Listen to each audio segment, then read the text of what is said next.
யாருண்ணே இவரு? ஹேய், இவரு தெரியாதா? இவர் தான்டா நம்ம ஊரை காக்கிற காவல் தெய்வம். இன்னைக்கு அவரோட வரலாறு தான்டா பார்க்க போறோம்.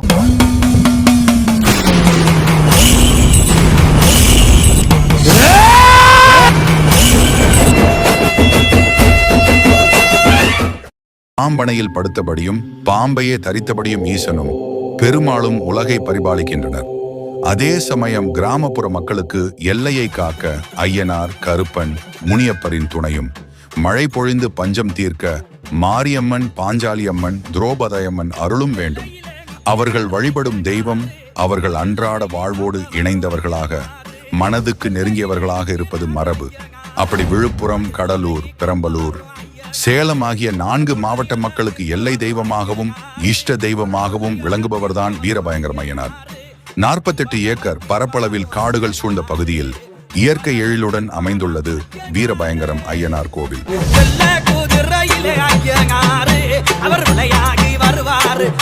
நுழைவாயிலின் இருபுறமும் 40 அடி உயரமுள்ள வாமுனி, செம்முனி சிலைகள் கையில் நீண்ட கத்தியோடு கம்பீரமாக காட்சியளிக்கின்றன.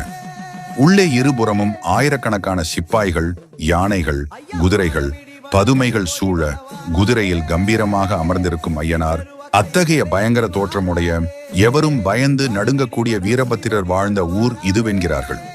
அவரின் பேரிலேயே வீரபயங்கரன் என்று வழங்கப்பட்டு காலப்போக்கில் மருவி வீரபயங்கரம் என்றானதாம். ஊருக்கு பெயர் வந்த கதை, சிவபெருமானின் மாமனான தட்சன் மாபெரும் யாகம் ஒன்றை நடத்தினான். சகல தேவர்களையும் முனிவர்களையும் யாகத்துக்கு அழைத்த தட்சன் தன் மருமகனான ஈசனை புறக்கணித்தான். சிவன் தடுத்தும் கேளாமல் போய் அவமானப்பட்டாள் தாட்சாயணி.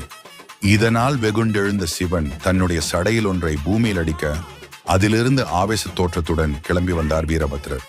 சிவனின் கட்டளைப்படி பூத கணங்களோடும் தாட்சாயணி அனுப்பிய காளியோடும் சென்று தட்சனையும் யாகத்தையும் அழித்து முடித்தார் வீரபத்திரர். இங்கு ஐயனார் குடிவந்தது தனிக்கதை. ஒரு சமயம் அண்ணன் தம்பிகளான 7 ஐயனார்கள் மேற்கு தொடர்ச்சி மலையிலிருந்து கிளம்பி வந்தனர். அப்படி வரும்போது மூத்தவரான ஐயனாருக்கு இந்த ஊர் பிடித்து போக இங்கு ஏற்கனவே குடிகொண்டிருந்த வீரபத்திரரிடம் இடம் கேட்டார்.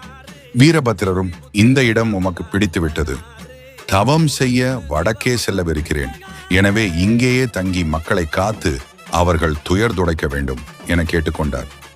இவருக்கு அடுத்த சகோதரர்கள் இதே நேர்கோட்டில் சித்தேரி, எஸ், நாரையூர், அரசங்குடி, சிறுபாக்கம், பொயனப்பாடி, சிறுநெசலூரில் ஆண்டவர் ஐயனார் எனும் பேரில் கோவில் கொண்டு அருள் புரிந்து வருகின்றனர். இந்த கோவிலில் முஸ்லிம் சகோதரர்களுக்கே முதல் மரியாதை